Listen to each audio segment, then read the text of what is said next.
Astaghfirullah. Bismillahirrahmanirrahim. Assalamualaikum warahmatullahi wabarakatuh. Alhamdulillah wassalatu wassalamu ala Rasulillah wa ala alihi wa sahbihi wa mawalah wa la hawla wa la quwwata illa billahi wa ba'd.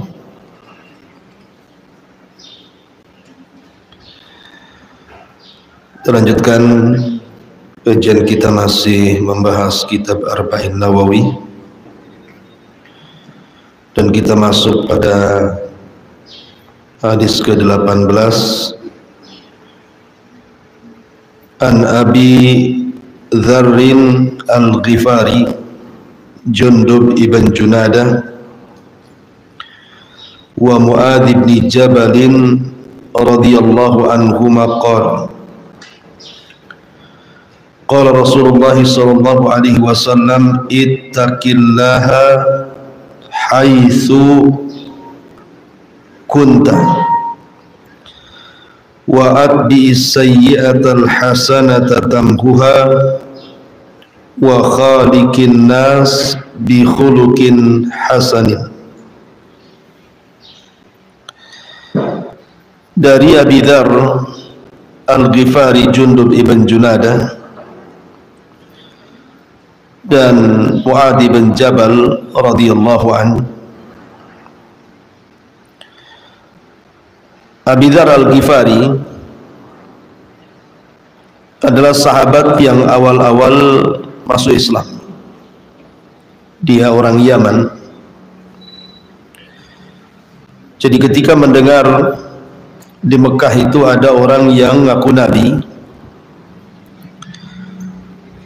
maka dia mengutus adiknya untuk mengcross-check betul tidak di Mekah itu ada orang yang ngaku Nabi. Dan ketika itu Abi Dzar posisinya adalah seorang perampok, seorang yang ditakuti di daerahnya karena dia perompak padang pasir, tetapi dia juga pemimpin kaum. Jadi kemudian adiknya ini diutus oleh Abi Dzar Al-Ghifari ke Mekah, dan akhirnya mendapatkan informasi tentang Nabi SAW dan akhlaknya.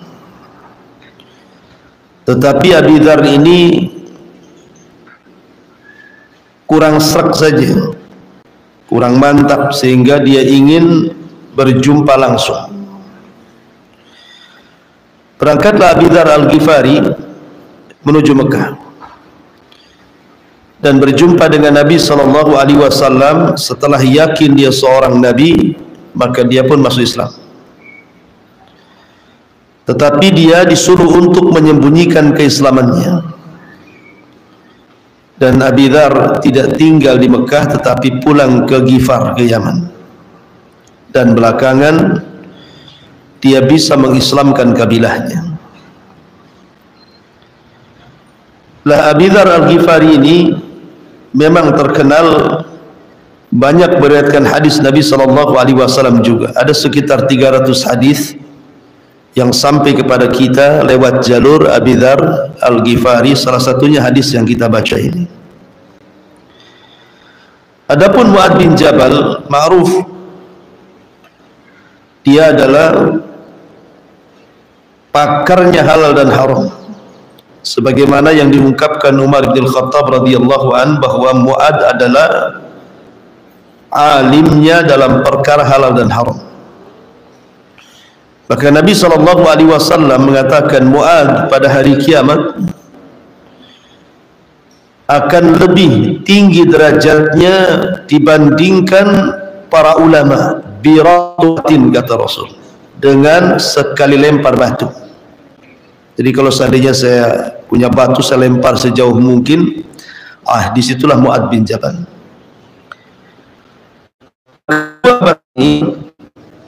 Meriwayatkan dari Nabi SAW 3 perkara. Setiap satu perkara 4 kalimat. Pertama, ittaqillaha haitsu ma kun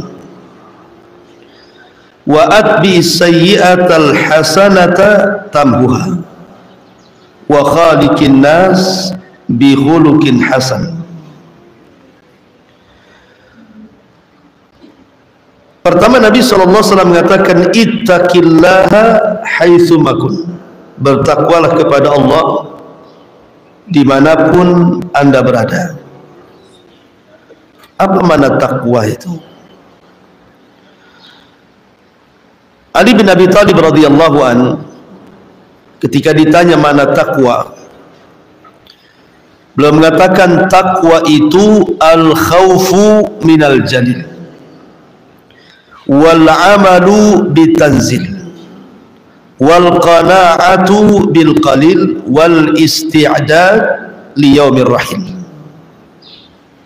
Jadi takwa itu al khaufu minal jalil, takut kepada Allah, wal amalu bitanzil, mengamalkan apapun yang diturunkan dari Allah, wal qana'atu bil qalil, merasa cukup apapun yang diberikan Allah, wal isti'dad li yaumir rahim, kemudian persiapan untuk kehidupan setelah kematian. Itulah takwa. Jadi takwa itu, kata Ali bin Abi Thalib, terdiri dari 4 kalimat: takut kepada Allah, mengamalkan apapun yang diturunkan Allah, menerima apapun yang diberikan Allah, dan persiapan untuk setelah kematian. Ringkas tapi padat. Adapun Abdullah bin Mas'ud radhiyallahu an ketika ditanya soal takwa, Abdullah bin Mas'ud hanya memberikan permisalan. Bagaimana pendapatmu kalau engkau berjalan di sebuah jalan, jalan itu banyak durinya, banyak pakunya, banyak belingnya. Kira-kira kau berjalan seperti apa ke tempat itu? Maka Abdullah bin Mas'ud radhiyallahu an berikan pertanyaan seperti itu ketika ditanya soal takwa. Maka jawabannya, tentu kita akan berjalan hati-hati supaya jangan keinjak duri, keinjak paku dan beling. Itulah takwa, kata Abdullah bin Mas'ud. Maknanya jangan sampai kita ini terjerumus kepada yang haram. Di dunia ini macam-macam perkara haram itu. Belum lagi perkara syubhat, belum lagi perkara makruh. Kita hati-hati jangan sampai kemudian masuk ke yang haram, masuk ke yang syubhat, atau masuk ke yang makruh. Itulah takwa, kata Abdullah ibn Mas'ud radhiyallahu anhu. Intinya bahwa takwa adalah mengamalkan semua perintah Allah Subhanahu wa taala dan menjauhi larangan-larangan Allah itu secara global. Dan kalau orang sudah memiliki predikat takwa, maka dia orang yang paling dicintai Allah. Karena Allah berfirman, innallaha yuhibbul muttaqin. Allah itu suka dengan orang-orang yang bertakwa. Dan kalau dia menyandang predikat takwa, maka Allah akan bersamanya. Innallaha ma'al ladzina taqaw. Allah bersama orang-orang yang bertakwa. Dan apabila orang menyandang predikat takwa, maka semua kesulitannya pasti akan dicarikan jalan keluarnya. Wa man yattaqillaha yaj'al lahu makhraja wa yarzuqhu min haitsu la yahtasib. Barang siapa yang bertakwa kepada Allah, maka pasti Allah akan carikan jalan keluarnya. Kalau seorang suami istri bercerai, tetapi perceraiannya itu di atas takwa, berpisahnya karena takwa, karena sudah tidak bisa, kemudian harus digabungkan kembali, dirujuk kembali, terpaksa harus berpisah. Tapi pisahnya karena takwa, maka barang siapa yang bertakwa pasti Allah akan carikan jalan keluarnya. Seseorang keluar dari pekerjaan haram, mungkin di situ banyak ribanya, mungkin di situ banyak gharar zalimnya, dia keluar karena takwa. Dia ingin mencari pekerjaan yang halal, maka Allah katakan, "Wa man yattaqillaha yaj'al lahu makhraja." Pasti Allah akan carikan jalan keluarnya. Apapun masalahnya. Makanya Abdullah bin Abbas turjumanul Quran ketika mentafsirkan ayat ini dia mengatakan, barang siapa yang bertakwa kepada Allah maka Allah akan carikan jalan keluarnya. Maksudnya jalan keluar di dunia dan jalan keluar di akhirat, dua-duanya menunjukkan bahwa takwa ini luar biasa. Ma'asyiral muslimat yang dimuliakan Allah Subhanahu wa taala, ini yang pertama. Yang kedua, Nabi mengatakan wa'at bi'is-sayyi'atal hasanata tambuha. Ikutilah perbuatan buruk itu dengan kebaikan, niscaya kebaikan akan menghapus keburukan. Di zaman Nabi ada seorang sahabat yang ketika itu terjerumus kepada kemaksiatan kepada Allah dengan cara berkhalwat dengan seorang yang bukan muhrimnya. Karena dia merasa berdosa sudah berkhalwat dengan wanita yang bukan mahramnya, dia datang kepada Nabi SAW dan mengatakan, "Ya Rasulullah, ini qad fa'altu dzamban 'azima." Ya Rasul, aku sudah melakukan dosa besar. Kata Rasul, "Kenapa?" "Saya sudah berkhalwat dengan seorang wanita yang bukan mahram dan saya sentuh kulitnya, tapi tidak berzina, hanya zina sentuhan, zina mata, begitu saja." Maka Nabi SAW mengatakan, "Apakah engkau sholat asar berjamaah tadi?" Kata Rasul, "Apakah engkau tadi sholat berjamaah asar bersamaku?" Maka anak muda ini mengatakan, "Iya." Kata Nabi SAW, "Idhab faqad ghafarallahu lak." Pergi kamu, karena Allah sudah mengampuni dosamu dengan salat asar jamaah itu. Dari sini Allah turunkan ayat, "Innal hasanat yudhibnas sayyi'at." Sesungguhnya kebaikan-kebaikan itu bisa menutup keburukan. Jadi dosa khalwatnya tadi terhapus dengan salat asar berjamaah. Makanya Rasul mengatakan, "Pergi, Allah sudah ampuni dosamu." Seorang laki-laki datang kepada Abdullah bin Abbas radhiyallahu anhuma, dan di samping Abdullah bin Abbas ada Atha, muridnya.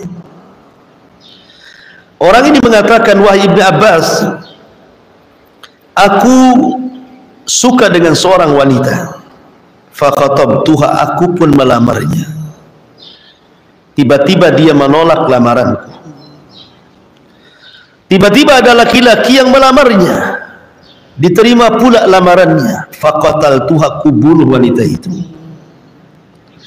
Jadi orang ini mengatakan kepada Ibnu Abbas, "Saya suka dengan seorang wanita, kulamar dia, ditolaknya aku.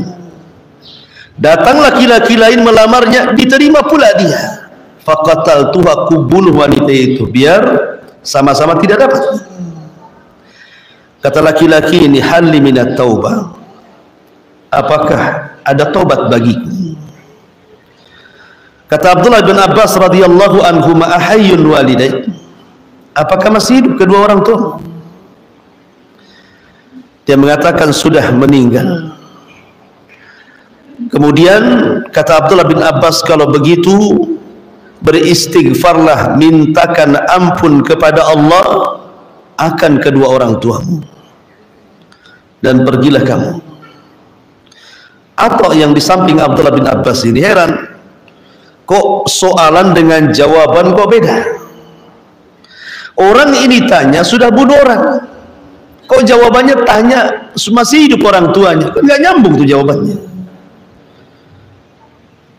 Kata Abdullah bin Abbas radhiyallahu anhuma, diluruskan tuh ketidakpahaman Atha ini dan mengatakan, Sesungguhnya kalau dia memiliki kedua orang tua, kemudian dia berbuat baik kepada orang tua, itu bisa menghapuskan dosa membunuhnya.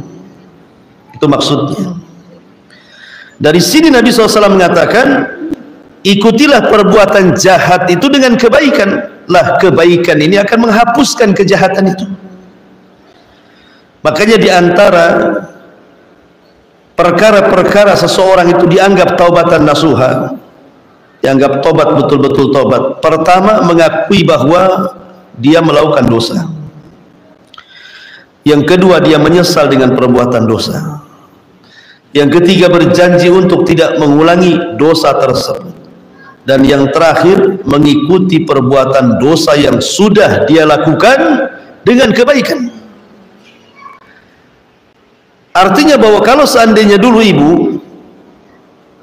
mungkin baru tobat di usia 40 tahun baru mau sholat, yang dari umur 9 tahun sampai 40 tahun tak mau sholat, di usia 40 tahun hijrah pula mau sholat, maka ikutilah perbuatan buruk itu dengan kebaikan.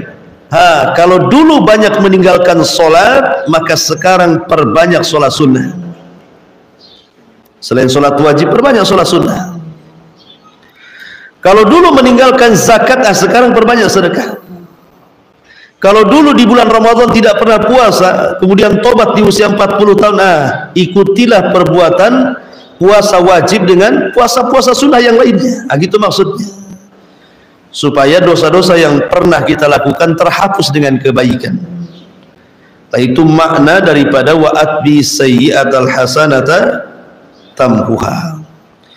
Kemudian yang terakhir, wa khaliqin nas bi khuluqin hasan. Dan pergaulilah manusia dengan akhlak yang baik. Bicara tentang husnul khuluq, tidak ada perkara yang paling banyak memasukkan manusia ke dalam sorga melebihi husnul khuluq, baik akhlak. Karena Nabi SAW yang mengatakan, aktsaru ma yudkhilun nasal jannah, kebanyakan orang yang dimasukkan oleh Allah ke dalam sorga. Rasul tidak mengatakan salat, Rasul tidak mengatakan puasa, Rasul tidak mengatakan zakat, Rasul tidak mengatakan qiraatul Quran, zikir dan yang lainnya. Tapi Rasul mengatakan kebanyakan orang yang dimasukkan oleh Allah ke dalam sorga itu dua perkara, taqwa Allah wa husnul khuluq. Takwa kepada Allah dan baik akhlak. Bahkan husnul khuluq ini bisa memberatkan timbangan yang tidak bisa diberatkan oleh amalan yang lainnya.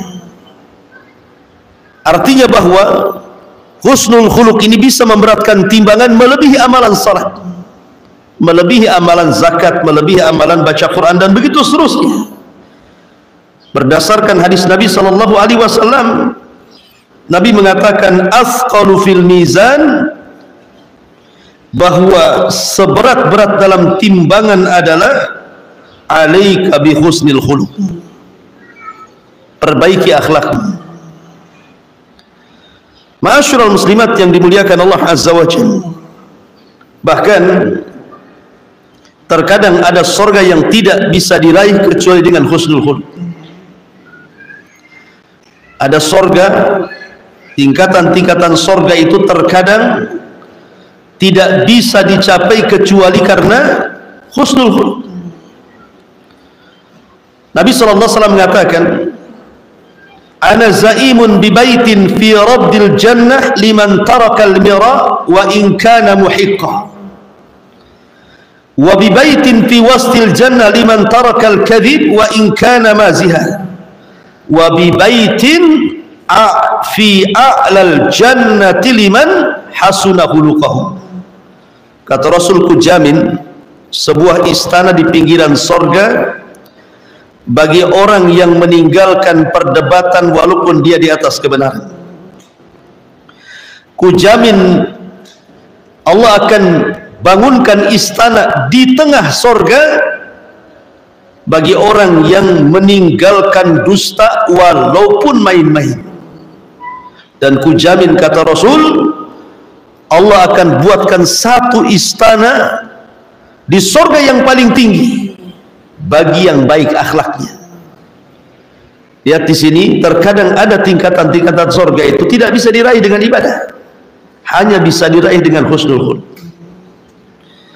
Makanya husnul khuluq itu amalan yang paling dicintai oleh Allah Azza wa Jalla. Berdasarkan hadis Abi Hurairah radhiyallahu anhu atau hadis Aisyah radhiyallahu anha, kata Nabi sallallahu alaihi wasallam, abghadun nas 'ala Allah al-adadul khasm. Orang yang paling dibenci di hadapan Allah itu orang yang keras lagi kasar, artinya tidak berakhlak. Maknanya bahwa orang yang paling dicintai Allah itu adalah orang yang berakhlak. Dari sini bahwa akhlak itu sangat penting sekali. Lalu apa sih akhlak itu sebenarnya? Mengutip perkataan Abdullah ibn Mubarak radhiyallahu anhu, akhlak itu diambil dari 3 kata. Pertama, kaful adha. Yang kedua, badlun nadha. Dan yang ketiga, talaqatul wajhi. Itulah akhlak. Singkat padat, kata Abdullah ibn Mubarak. Abdullah ibn Mubarak mengatakan akhlak adalah kaful adha, berhenti untuk tidak menyakiti orang. Lisannya dijaga, tidak menyakiti orang lain. Perbuatannya dijaga untuk tidak menyakiti orang lain, termasuk juga hatinya. Makanya Rasul mengatakan al-muslimuna man salimal muslimuna min lisanihi wa yadi. Seorang muslim itu dianggap muslim kalau muslim yang lain selamat dari lisan dan tangannya.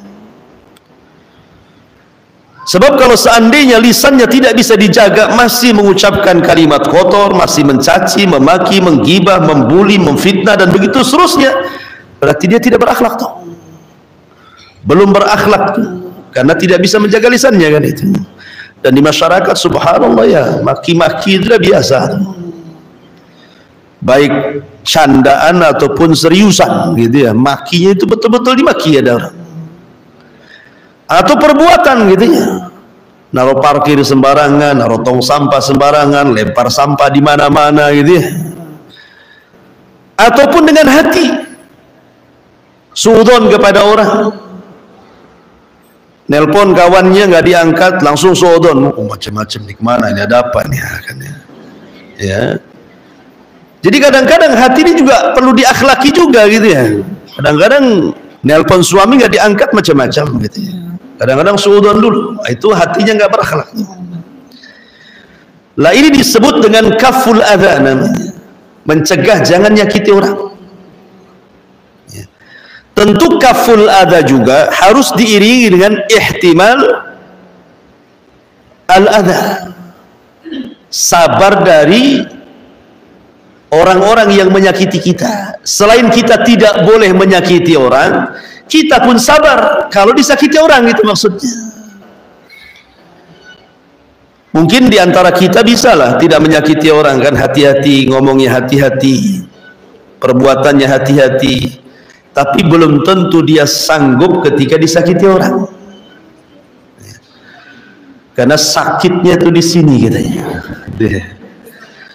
Makanya sering saya katakan, kaedah itu kalau orang disakiti, anggaplah ucapan manusia itu kal gubar, kata ulama, seperti gubar. Tahu itu gubar itu?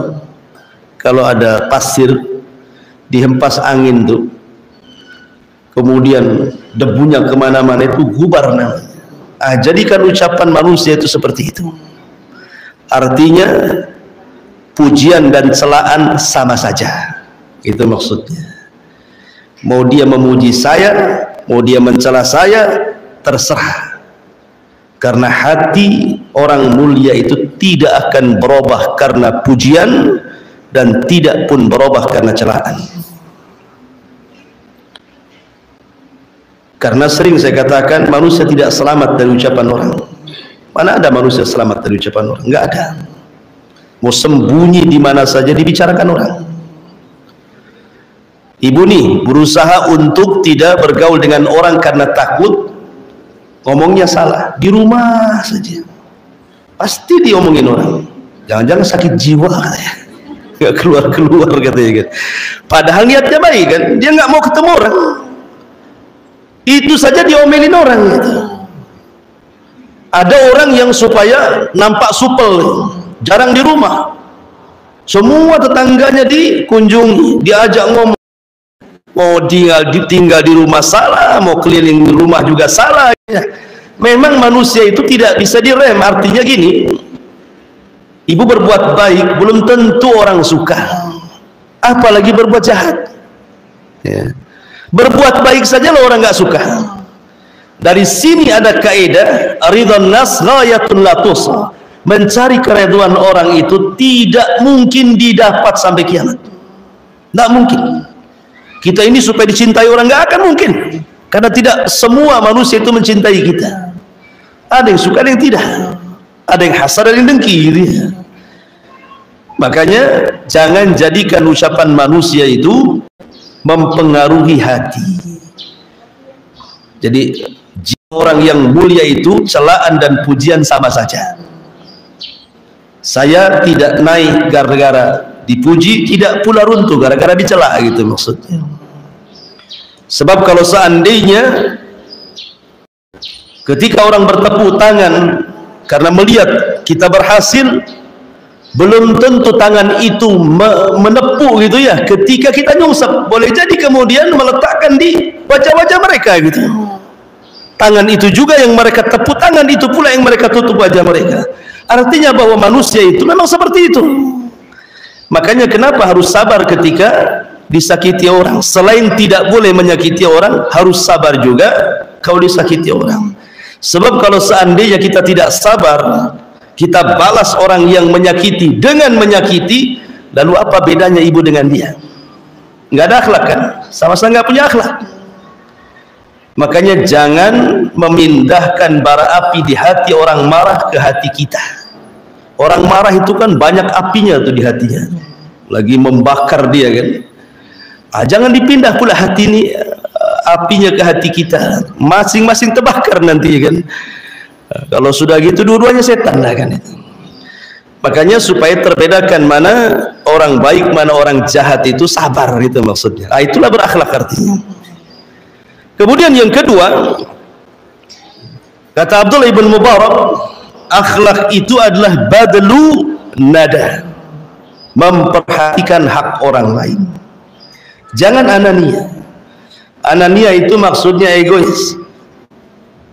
Pokoknya yang penting keluarga, yang penting saya, suami, anak, orang tua senang.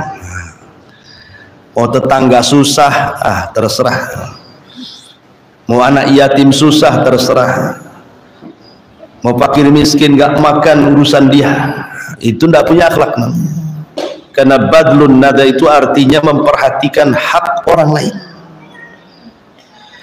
Ketika seseorang memperhatikan hak orang lain, kita makan, berarti dia sehingga peka sosialnya, dia membantu fuqara wal masakin, anak-anak yatim, orang-orang yang membutuhkan, berarti dia telah berakhlak karena dia memperhatikan hak orang. Namanya badlun nada. Dia berusaha sekuat tenaga membantu orang. Dengan ilmunya dia bantu dengan pengetahuannya, dengan tenaganya dia bantu dengan tenaganya. Kalau ada harta dia bantu dengan hartanya. Fa amma man a'ta wattaqa wa saddaqa bil husna fasanuyassiruhu lil yusra. Kemudian yang ketiga, talaqatul wajhi. Talaqatul wajhi artinya mukanya tidak menyeramkan, tidak menakutkan, suka senyum ya. Karena bagaimanapun Rasul mengatakan tabassumuka li akhika sadaqah. Senyum kamu kepada saudaramu itu bagian daripada sedekah. Bahkan Rasul mengatakan jangan remehkan sekecil apapun kebaikan walaupun lemparan senyum kepada saudara. Ini menurut Abdullah ibn Mubarak. Lain pula Al-Imam Ibnu Qayyim rahimahullahu ta'ala, ketika beliau ditanya soal akhlak, beliau mengatakan bahwa anna husnal khuluqi yaqumu ala arba'ati umur, bahwa baik akhlak itu didasari karena 4 perkara. Pertama, as-sabr, sabar. Yang kedua, al-iffatu, menjaga kehormatan. Kemudian yang ketiga, wasyaja'atu, memiliki keberanian. Kemudian yang terakhir, wal adlu, dan memiliki kebijaksanaan. Inilah pondasi akhlak. Sabar. Sabar ketika melaksanakan ketaatan, sabar ketika meninggalkan kemaksiatan, sabar ketika mendapatkan qada dan takdir Allah yang kurang baik. Kemudian al-ifa, menjaga kehormatan. Dijaga kehormatannya. Kalau sudah punya suami, ya sudah suaminya saja yang dilayani. Dan begitu seterusnya, termasuk juga menjaga auratnya. Kemudian wasyaja'ah, keberanian. Maksud keberanian di sini artinya seperti yang dipujikan kepada wanita-wanita Ansar. Semoga Allah merahmati wanita-wanita Ansar. Mereka wanita-wanita yang suka belajar. Kalau mereka tidak paham, mereka bertanya, berani. Kemudian juga bijaksana. Kemudian juga yang lain, Al-Hasan, maksudnya Hasan Al-Basri, seorang pemimpin tabi'in, ketika ditanya soal akhlak, beliau mengatakan al-qaramu wal badalatu wal ihtimam. Karam artinya dermawan. Kemudian badalah artinya mencurahkan semua tenaganya untuk membantu orang. Wal ihtimal, sabar ketika mendapatkan ujian dan cobaan. Kemudian Imam Ahmad juga ditanya tentang husnul khuluq, dia mengatakan husnul khuluq alla taghdab wa la tahqid. Kata Imam Ahmad, baik akhlak itu ketika Anda tidak marah dan ketika Anda tidak dengki. Ketika kita bisa mengerem emosi, berarti Anda sedang berakhlak, itu maksudnya. Karena kebanyakan yang satu ini susah direm. Ya, makanya Rasul ketika datang seorang laki-laki yang tabiatnya temperamen, suka marah gitu ya, Rasul tahu nih apa yang dinasihatkan kepada dia. Dia mengatakan, Rasul nasihati aku. Kata Rasul, la taghdab, jangan marah. Yang lain, Rasul la taghdab, jangan marah. Yang lain, Rasul la taghdab, jangan marah. Kenapa Rasul 3 kali mengatakan jangan marah, jangan marah, jangan marah? Karena Rasul tahu orang ini suka emosi. Makanya itu yang dinasihati. Kemudian yang kedua, la tahqid, kata Imam Ahmad, dan tidak menaruh dengki ataupun hasad. Ingat sekarang berada di bulan Sya'ban, Bu. Bulan Sya'ban itu bulan di mana amalan kita diangkat ke langit. Dalam hadis Usamah bin Zaid radhiyallahu anhu, dia bertanya kepada Nabi SAW, ya Rasulullah, kenapa engkau berpuasa lebih banyak dari bulan-bulan yang lainnya di bulan Sya'ban? Ada apa? Maka Nabi SAW mengatakan, dzaka syahru yaghfulun nasu anhu bainar rajabi wa sya'ban wa huwa syahru turfa'u fiha al-a'mal wa ana uhibbu an yurfa' amali wa ana sha'im. Kata Nabi SAW, bulan Sya'ban itu bulan yang dilalaikan manusia. Maksud dilalaikan manusia begini, karena Sya'ban itu terjepit di antara 2 bulan mulia. Rajab bulan mulia, Ramadan bulan mulia, Sya'ban bukan mulia, terjepit di antara 2 bulan mulia. Makanya dia lalaikan. Karena kebanyakan orang kalau masuk Sya'ban itu terfokus Ramadan. Sehingga sebagian orang fokus cari kerja, cari uang supaya nanti Ramadan itu senang. Ini dia. Kalau ibu-ibu ya sudah ngumpulin minyak goreng, tepung, karena takut mahal kan itu. Jadi Sya'ban itu sudah persiapan tuh. Persiapannya urusan dunia saja. Makanya kenapa Rasul mengatakan yaghfulun nasu anhu. Malalai. Padahal bulan Sya'ban ini bulan diangkatnya amal. 1 bulan lagi coba bayangkan.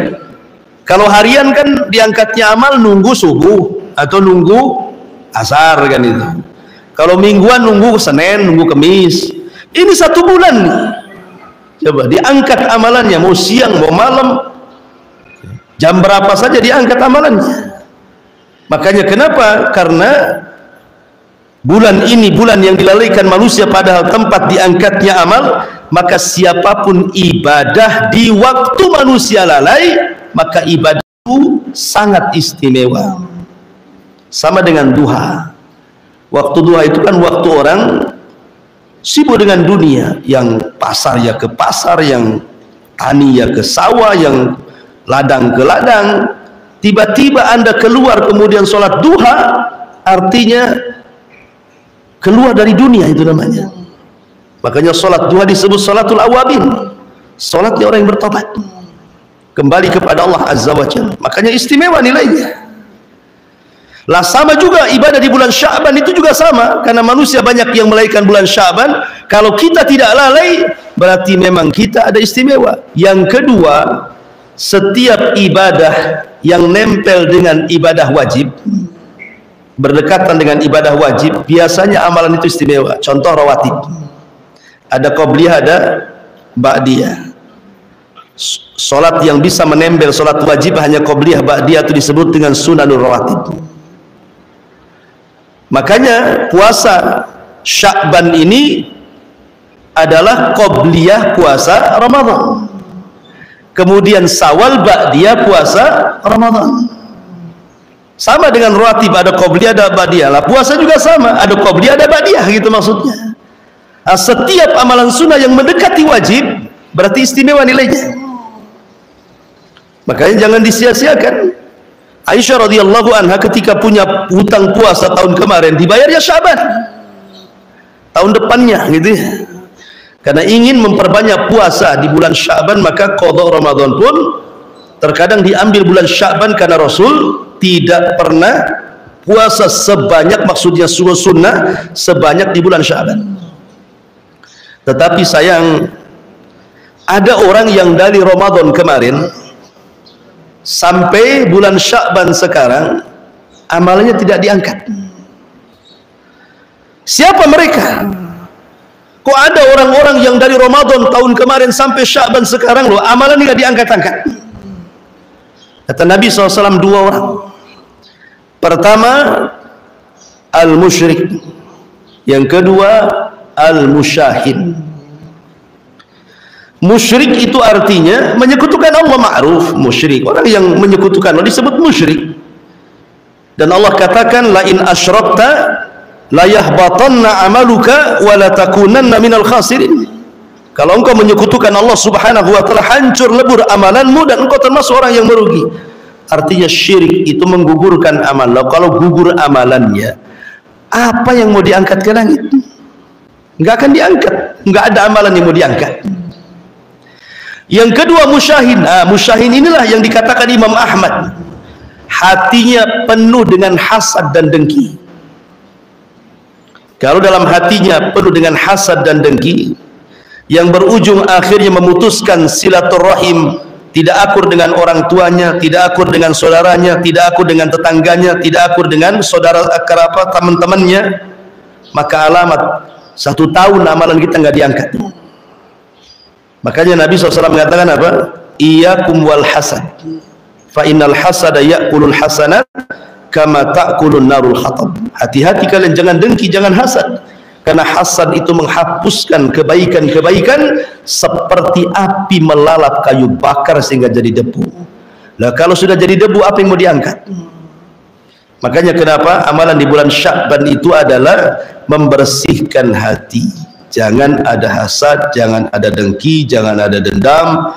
Yang pernah berbuat salah minta maaf gitu ya, supaya tidak sia-sia amalan yang sudah dikumpulkan malaikat setahun itu bisa diangkat dan dilihat Allah di Sidratil Muntaha. Maka diantara akhlak adalah tahkid, jangan ada dengki, kata Imam Ahmad. Kemudian juga Imam Sya'bi rahimahullah ta'ala juga mengatakan tentang husnul khuluq adalah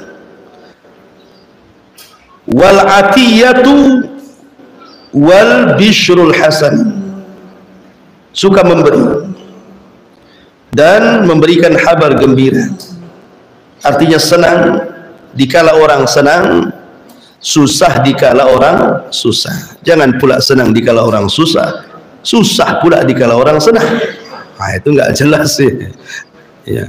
Kalau orang lagi susah, tepuk tangan lah ibu. Kalau orang lagi senang, nutup pula tangan itu di muka. Jadi hal-hal yang seperti ini bukan bagian daripada akhlak. Ini diantara hadis Nabi SAW. Adapun sifat husnul khuluq sendiri, yang pertama sifat-sifatnya, an yakunal insan kathirul haya qalilul adha. Hendaklah manusia yang berakhlak itu harus memperbanyak perasaan malu dan sedikit membahayakan orang. Ya. Jangan sampai membahayakan orang, menyakiti orang. Dan malu itu tidak mendatangkan kecuali kebaikan. Yang kedua, katsirus salah, saduqul lisan, qalilul kalam. Berusaha untuk memperbaiki, kemudian jujur dalam ucapan, kemudian sedikit bicara.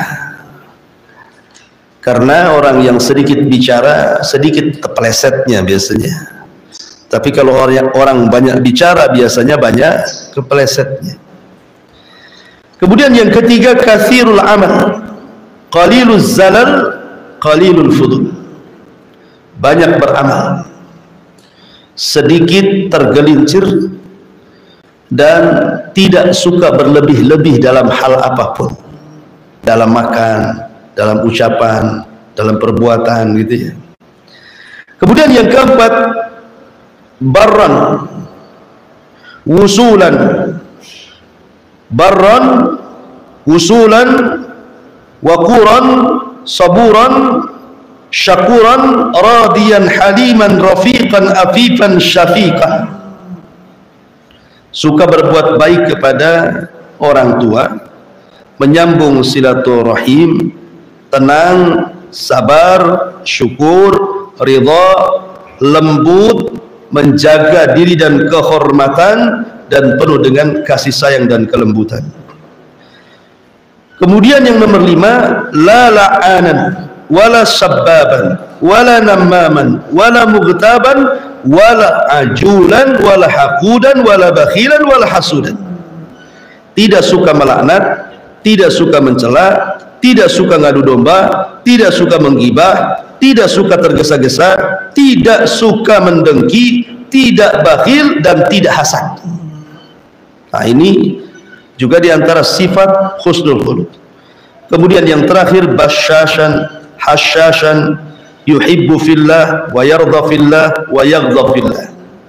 Senantiasa lembut, murah senyum, sumringah, cinta karena Allah, ridho karena Allah, marah pun karena Allah subhanahu wa ta'ala. Inilah diantara husnul khuluq dari 3 pembahasan ini. Jadi ada 3 poin: bertakwa kepada Allah, ikutilah perbuatan jahat dengan kebaikan, dan gaulilah manusia dengan akhlak yang baik. Wallahu a'lam. Taib, sebelum saya tutup, silahkan kalau ada yang bertanya.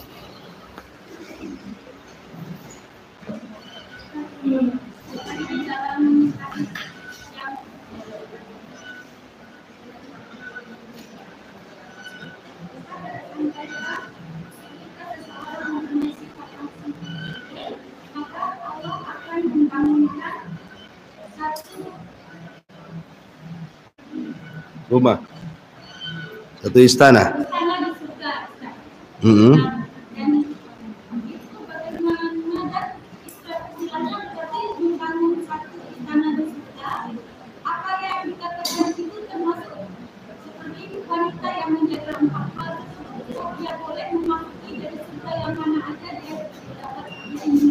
Nah, istana sorga itu dalam sorga.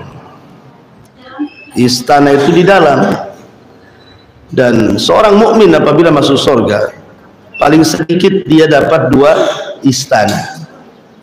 Mana ayatnya? Liwali man khafa maqama rabbih jannatan.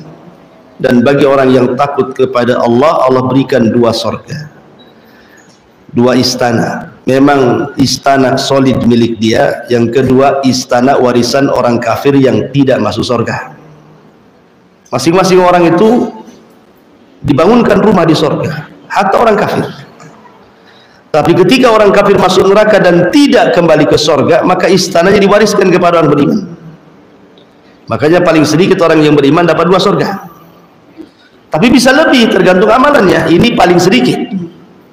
Maksudnya dapat 2 istana gitu ya. Istana yang terbuat dari emas dan perak.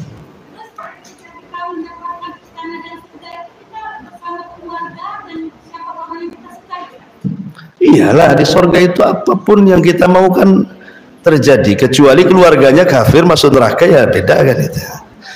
Di sorga itu semua akan kumpul. Masalahnya usianya sama. Antara usia Nabi Isa bin Maryam berapa? 34 tahun, 33, 34. Mau cucu ya segitu, mau nenek ya segitu, suami ya segitu, semua sama. Usianya sama. Ya tapi kenali, ini ibu saya, ini suami saya, ini istri saya, anak saya, walaupun sama. Karena di sorga itu memang tidak ada nenek-nenek. Ya, di zaman Rasul kan ada nenek-nenek datang kepada Rasul. Rasul, orang kaya saya ada nggak di sorga? Kata Rasul, tidak ada nenek-nenek di sorga. Nangis nenek ini. Akhirnya kemudian pergi. Kata Rasul bilang sama nenek itu, bukan berarti dia tidak akan masuk sorga. Maksudnya di sorga tidak ada orang kayak dia, nenek-nenek. Kemudian bacakanlah ayat inna ansha'nahunna insha'an wa ja'alnahunna abkaran uruban atraba. Bacakan kepada nenek itu. Inna ansha'nahunna insha'an wa ja'alnahunna abkar. Kami jadikan mereka semua abkar, perawan, usia 33 sampai 34. Artinya semua sama ya, akan kumpul dengan keluarga lah. Jelas akan kumpul dengan keluarganya. Jangankan sama keluarga, kita mau ketemu kawan aja bisa.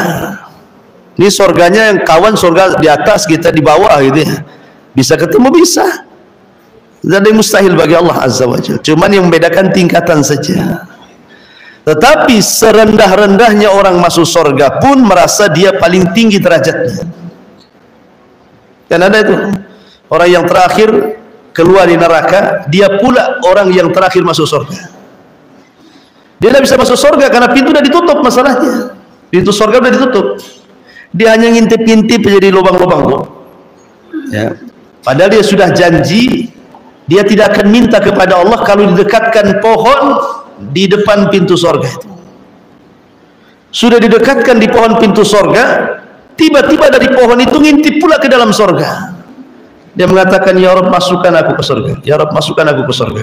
Nah, tadi kan sudah janji, kalau kau dekatkan ke pohon ini, kau tidak akan minta lagi. Sudah gini saja, kata Allah, kau hayalkan apa yang kau kehendaki dari kenikmatan dunia. Hayalkan, sampai ujung mana kau menghayal. Pengen apa? Maka Allah kemudian berikan 10 kali lipat dari hayalannya. Dibukakan pintu surga, masuk ke dalam surga seolah-olah dia orang yang pertama masuk surga, padahal yang terakhir. Ya. Artinya surga itu melupakan semuanya gitu maksudnya. Ya nggak bisa dibayangkan nikmatnya gimana kan surga itu. Allahu a'lam. Ya,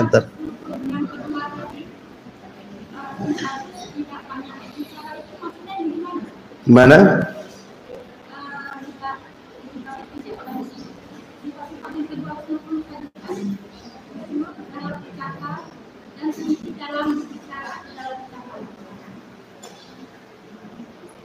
Oh, katsirus shalah wa saduqul lisan qalilul kalam, itu maksudnya. Ya sedikit bicara itu ya bicara yang perlu-perlu saja. Ya kalau tidak ada manfaatnya ngapain bicara? Kan itu bagian daripada etika akhlak kan gitu ya. Artinya sedikit bicara itu bukan berarti tidak boleh bicara. Bicaralah sesuatu yang baik, karena Rasul mengatakan falyakul khairan aw liyasmut kan itu ya. Ucapkan kalimat yang santun, kalau tidak bisa diam, wasumtu najah, diam itu selamat.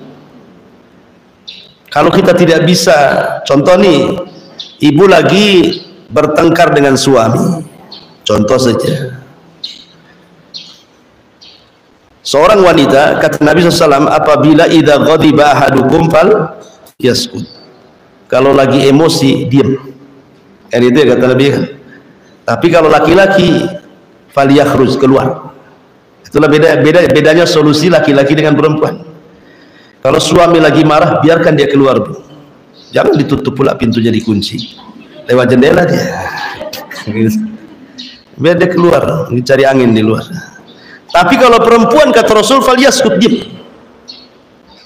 Bukan keluar, jangan dibalik pula. Laki-lakinya diam, ibunya pula yang keluar. Artinya kalau perempuan diam, ya karena diam itu selamat. Ya, diam itu selamat. Ya mungkin salah satu contoh halaknya seperti itu. Daripada kemudian ngomel, apalagi kemudian risit dari 2000 berapa gitu keluar semua, tanggal-tanggal sehari-harinya, engkau hari ini begini begitu begini macam-macam. Suaminya pergi kan, ibu baca aja kan, kasus dulu diungkap lagi. Jadi itu maksudnya sedikit bicara, maklumlah sedikit bicara. Bukan berarti tidak boleh banyak bicara, boleh banyak bicara kalau ada manfaatnya. Karena pembicaraan manusia itu ada 3. 1, berpahala, 2, berdosa, 3, tidak berpahala, tidak berdosa. Yang dihisab cuma 2, tapi berpahala tidak berdosa juga dicatat. Tapi yang dihisab cuma 2, yang berpahala dan yang berdosa. Yang tidak ada pahala dosa tidak dihisab, cuma dicatat. Mau kemana ibu? Kan nggak ada pahala, nggak ada dosa, ya kan? Nanya, itu nggak ada pahalanya, nggak ada dosanya juga, hanya nanya saja. Ya. Tapi kalau umpamanya sudah sholat belum, itu sudah pahala ngajak sholat kan. Ya. Ayo kita gibah yuk, itu dosa itu kan. Itu kan semua kan itu adalah beda-beda kan. Tetapi yang dihisab itu cuma 2 kan, yang terkandung dosa dan pahala saja. Kalau ucapan yang nggak berdosa, nggak berpahala, yang nggak akan dihisab, tapi dicatat, tetap dicatat. Karena keumuman firman Allah Subhanahu wa taala, ma yalfidu min qaulin illa ladaihi raqibun atid. Tidaklah satu lafaz yang dikeluarkan manusia, apapun lafaznya, kecuali ditulis raqib dan atid. Iya, Allah a'lam. Iya. Kalau kita pagi-pagi kan sibuk ya Ustaz. Sering-seringnya yang marah-marah sama anak-anak ini. Nah, itu kan apa bisa memeraskan hati ya Ustaz itu ya? Marah-marah. Marah-marah nggak apa-apa, Bu. Marah itu tidak dilarang dalam Islam. Marah-marah yang dilarang itu kalau sudah mengucapkan kalimat-kalimat kotor, kutukan-kutukan gitu ya, itu tidak boleh. Marah itu terkadang wajib kalau melihat hal-hal yang sifatnya merusak agama Allah. Kita harus marah. Ini hukum Allah lagi dirobek orang, masa kita diam saja? Quran lagi diinjak, Islam lagi direndahkan, Nabi lagi diolok-olok. Ya kalau kita nggak marah gimana? Marahlah. Ada hal-hal waktunya marah gitu. Kalau agama diinjak-injak, nah, wajib terkadang marah. Kalau tidak berdosa malah kita kalau nggak marah. Ya. Tetapi kalau maksudnya marah sama anak-anak gitu ya, saya kira wajar orang tua marah sama anak-anak. Tetapi jangan mengeluarkan kata-kata ya tadi kutukan. Jadi batu aja kau nak katanya kan. Nanti jadi batu betul. Jadi maksudnya ya biasa saja lah, marah, emosi kan. Kadang-kadang anak itu harus takut juga dengan orang tua kan. Kalau nggak dibentak ya kadang-kadang. Makanya kata Rasul alikus saut kan itu ya. Kata Rasul itu gantungkan pecut di dinding. Untuk apa? Untuk nakuti anak. Sholat atau pecut? Gitu maksudnya. Nggak apa-apa. Gagang sapu apa sholat? Nah, gitu. Terserah. Nggak apa-apa, Rasulullah mengatakan seperti itu. Kan boleh memukul anak di usia 10 tahun. Tetapi bukan pukulan menyakitkan, tapi pukulan tarbiyah. Itu pun harus di bagian-bagian yang tidak melukai gitu ya. Kalau harus mukul ya pukul pantatnya gitu ya. Jangan pukul mukanya belah. Ya pahamlah ibu marah lah. Saya nggak paham marahnya ibu seperti apa masalahnya. Iya. Ya Om, apa lagi?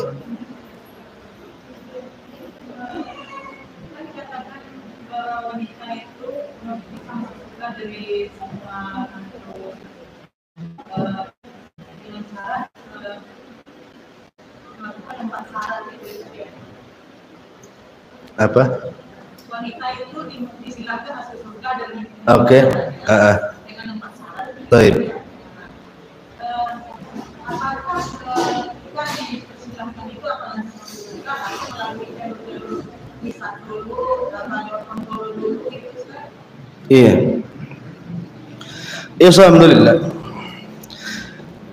Kalau wanita yang sudah melakukan 4 syarat itu, kenapa sih 4? Karena 4 ini jalan ke yang lain. Itu maksudnya ya. Kalau sudah baik sholatnya, baik puasanya, baik merawat suaminya, baik menjaga kehormatannya, yang lain pasti baik. Itu ngikut yang lain itu. Karena itu pangkalnya di situ. Tapi kalau 4 ini jelek, jangan harap yang lainnya baik. Karena ini pangkalnya di 4 ini. Ya. Apakah kemudian wanita seperti ini direct masuk surga gitu ya? Apakah ada hisab? Orang-orang yang tanpa hisab sudah jelas orang-orangnya, sifat-sifatnya sudah jelas. Seperti contohnya 70.000 orang yang masuk surga tanpa hisab dan azab, kan sudah jelas tuh sifat-sifatnya. Ya. Atau para syuhada. Ya tentu tetap dihisab, tetapi kan ada hisab yang sifatnya itu yasir, mudah. Ada yang sifatnya asir, sulit. Apa perbedaan mudah dengan sulit? Kalau hisab mudah itu, ketika kita ditanya oleh Allah, kita tidak dituntut menjawab, hanya mengiyahkan saja. Jadi ingatkan dulu ketika dia, ku kasih kau ini, ya. Dulu kau begini, ya. Nah, gitu saja. Dia hanya iya mengiyahkan saja, tapi tidak dituntut untuk membalas, untuk munakosha, berdebat. Maka ini formalitas saja. Tetap dia hisabnya mudah, langsung masuk surga. Habis hisab masuk surga dia. Tapi yang hisabnya sulit itu kalau mulai ada perdebatan.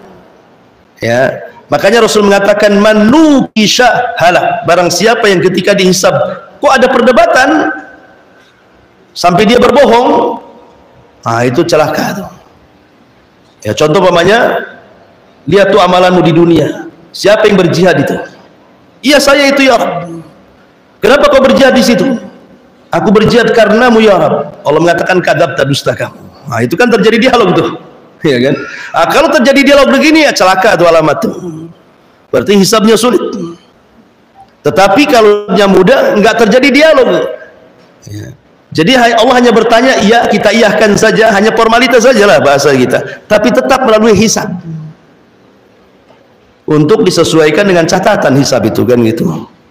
Dan hisab mudah, tidak akan lama-lama di padang mahsyar. Tidak 50.000 tahun, tidak. Ya, karena hisabnya bagi orang yang beriman itu cuma setengah hari saja. Setengah hari kehidupan akhirat. Bukan setengah hari di sini puskopkar. Setengah hari kehidupan akhirat itu 500 tahun, karena satu harinya 1000 tahun.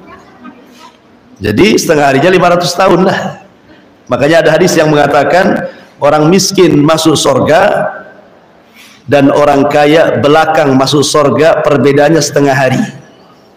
Kata Rasul kan begitu. Kalau setengah hari kehidupan sini enak, nggak apa-apa orang miskin duluan sana kan ya. Tapi rupanya setengah hari kehidupan sana 500 tahun. Tetapi itu sudah paling cepat. Ya, hisab Allah kepada orang yang beriman itu paling cepat. Hanya setengah hari saja. Berbeda dengan orang-orang kafir. Ya, mereka berpuluh-puluh tahun di padang mahsyar itu dengan proses macam-macam gitu ya. Allah alam. Nah,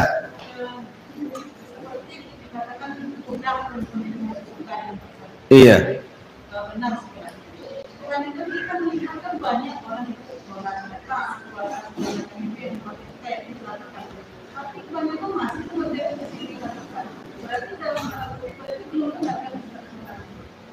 Ya belum benar lah kalau syirik.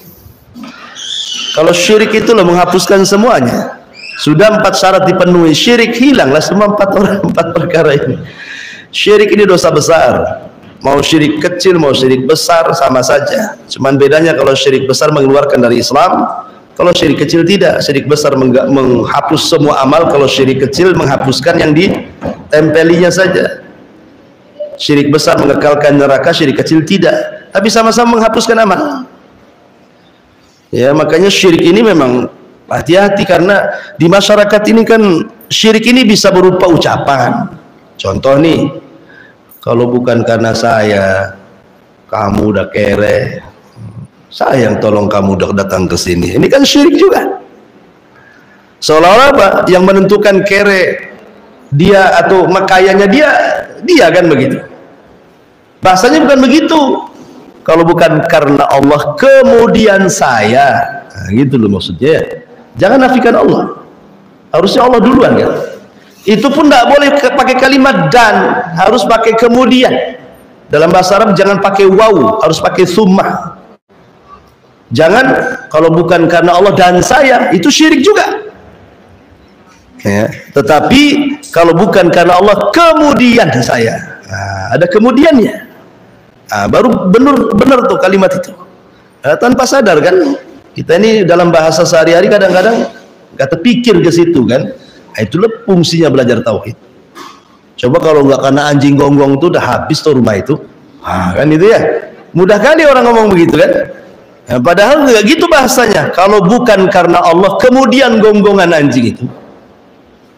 Nah, tentu rumah itu nggak digondol maling gitu ya. Nah, gitu bahasanya. Tetap Allah itu jangan ditiadakan. Itu kan bahasa sederhana, tapi di masyarakat nggak pernah pakai bahasa seperti ini. Karena kalimat seperti itu jatuh kepada syirkul asghar, syirik kecil. Di zaman Rasul ada laki-laki mengatakan, Masya Allah wa syi'ta, atas kehendak Allah dan engkau wahai Rasul. Marah Nabi dan mengatakan, Masya Allah wahda. Jangan katakan dan aku, katakan cukup kehendak Allah saja. Rasul mengatakan seperti itu. Banyak contoh umpamanya, ibu lagi kumpul nih, datanglah umpamanya Ummu Nisa ke sini. Oh, alhamdulillah nih orang yang membawa berkah sudah datang. Nah, ini kan syirik ini. Masa berkah ditujukan ke orang? Berkah itu milik orang, milik Allah. Allah yang meletakkan berkah itu. Jangan pula katakan, aduh, makanya setelah dia datang berkahlah kita katanya. Nggak bisa kalimat seperti itu. Karena berkah itu milik Allah. Itu kan bahasa-bahasa di masyarakat umum seperti itu. Tapi kalimat seperti ini dalam Islam itu berbahaya. Ya kan? Jadi dari sini harus hati-hati bicara juga ya. Wallahu a'lam.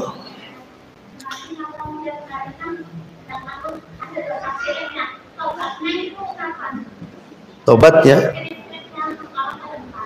tobat syiriknya udah lama belum?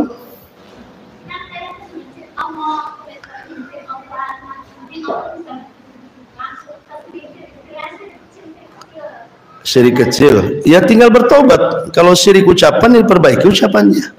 Makanya ada doa selepas sholat apa yang suka di Abu Bakar Siddiq radhiyallahu anhu ketika bertanya kepada Rasul, bagaimana saya menghindar dari kesyirikan ya Rasulullah? Maka Rasul mengajarkan satu doa kepada Abu Bakar, Allahumma inni a'udzubika an usyrika bika wa ana a'lam wa a'udzubika bima la a'lam. Allah, aku berlindung kepadamu dari kesyirikan yang aku ketahui ataupun kesyirikan yang aku tidak ketahui. Baca selepas sholat. Itu bagian daripada zikir sholat. Supaya kita meminta terus seperti itu kan. Namanya syirik ini, riya pun syirik. Riya kan syirik juga. Ya, sum'ah juga syirik, takabur juga syirik. Ya, nggak sadar saja kan kita ini. Riya itu syirik, tapi syirik kecil riya itu. Sum'ah juga syirik kecil, tapi kan bisa membatalkan amal. Dan itu tidak diangkat amalannya di bulan Sya'ban ini. Ya.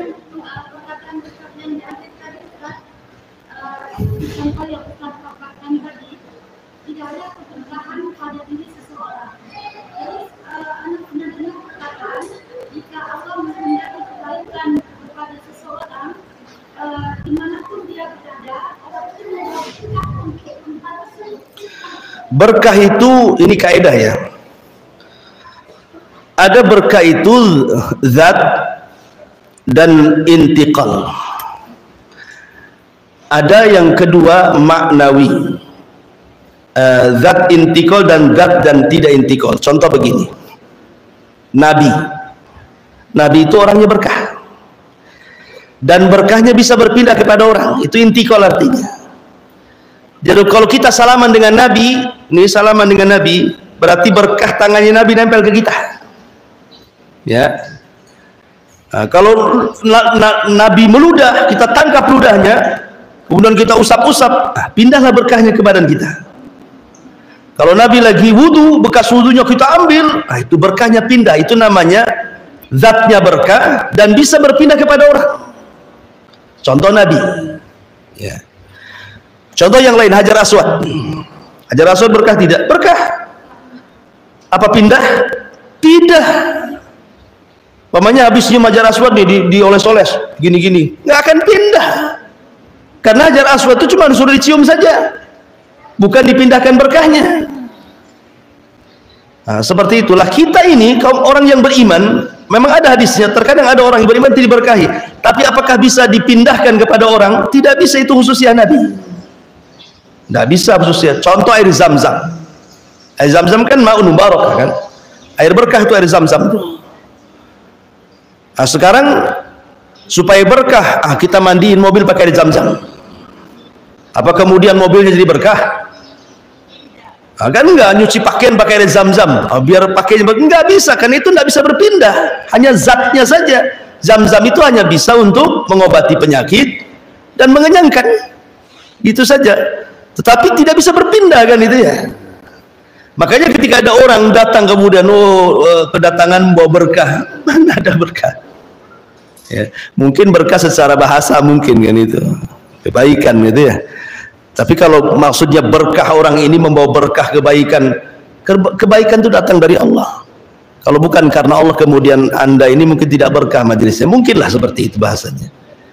Ya, tapi kalau dinasbatkan berkah kepada orang itu tidak bolehlah. Karena berkah itu sesuatu yang sudah Allah letakkan. Ini berkah, ini tidak. Ini berkah yang bisa berpindah, ini berkah yang tidak bisa berpindah. Itu. Wallahu a'lam.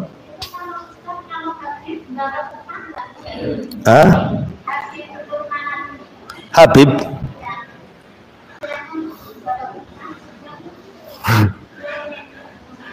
Nabi aja lah keturunannya ya kita harus mencintai mereka keturunan Nabi.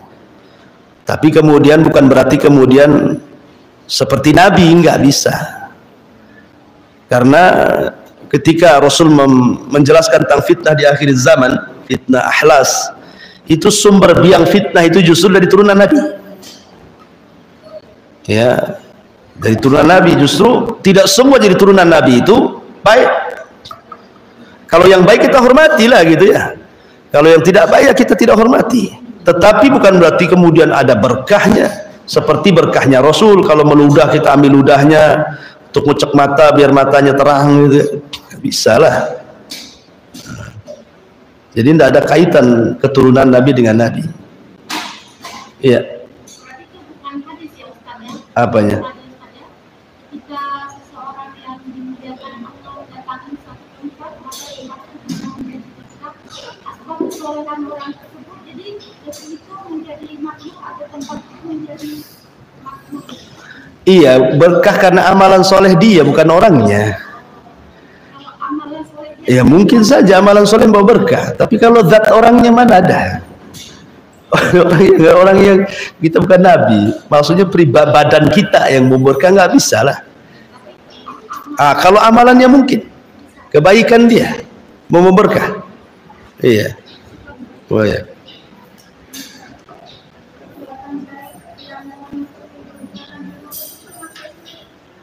Apa itu?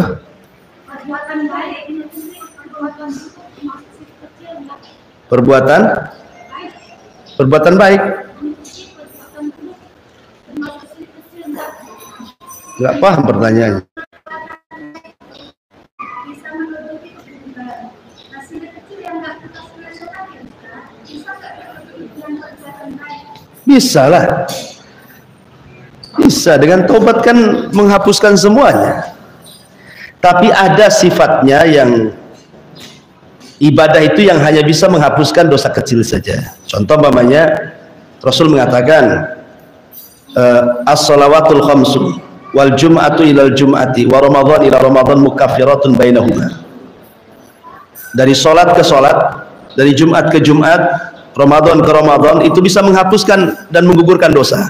Tapi di sini maksudnya dosa kecil, bukan dosa besar. Ya. Jadi sholatnya bisa menggugurkan dosa dia, puasanya bisa menggugurkan. Ini maksudnya dosa-dosa kecil. Tetapi kalau dosa besar tidak bisa lah kecuali dengan taubat, taubatan nasuha. Dan kalau memang itu berupa kesyirikan, dia menyimpan tangkal, ya tangkalnya harus dibuang, dimusnahkan. Benar bertobat kepada Allah Azza wa Jalla gitu ya. Kalau dosa besar tidak bisa kecuali dengan taubatan nasuha. Wallahu a'lam. Taib subhanaka bihamdika asyhadu an la ilaha illa anta astaghfiruka wa atubu ilaik. Allahu ta'ala. Assalamualaikum warahmatullahi wabarakatuh.